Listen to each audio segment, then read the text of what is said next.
Have you ever had a question you know you shouldn't ask, but your brain still goes, yeah, but...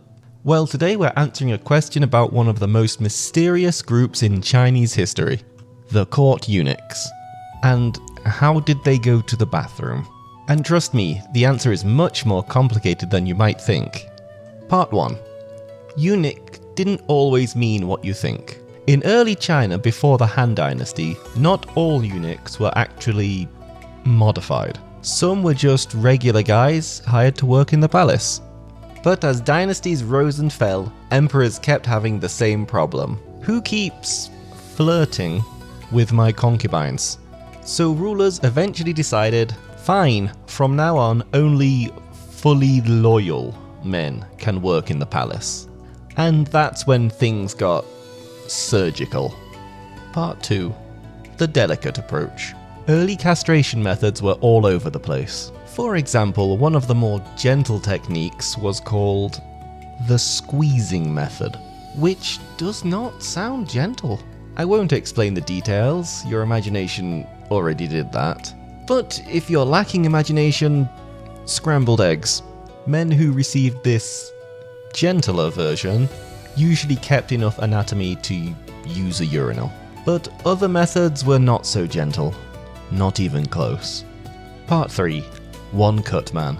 A famous record from the Old Book of Tang describes a method that was basically one slice, everything goes.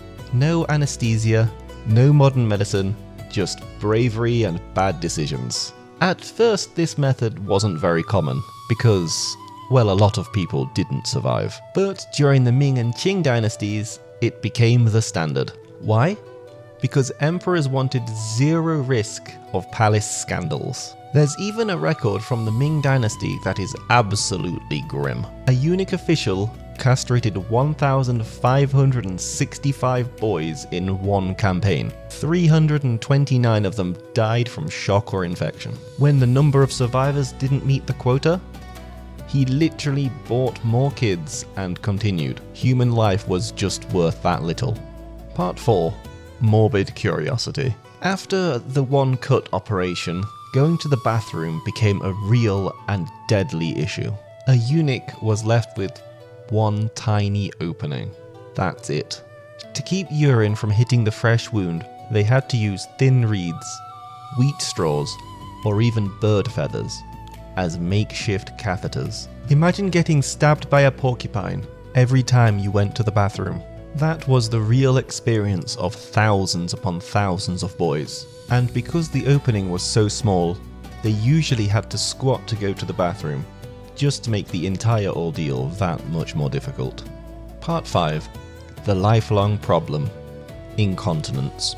Many eunuchs later suffered from severe urinary incontinence.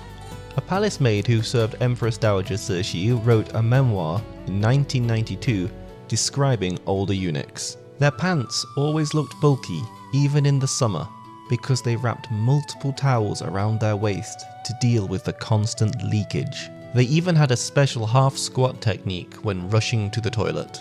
Picture someone trying not to sit and not to stand, but doing a strange hovering squat holding a towel as a funnel. This was their daily life. And because of the smell, people often looked down on eunuchs. But for most of them, they only chose this fate because of poverty. For many of them, it was the only path to survive. So how did ancient Chinese eunuchs go to the bathroom? Sometimes standing, often squatting, sometimes with a reed, and always with a lot more pain than anyone deserves. It's a dark chapter in history, but also a reminder. Behind the palace walls, behind all the power and politics, were thousands of ordinary people who paid the highest price for survival.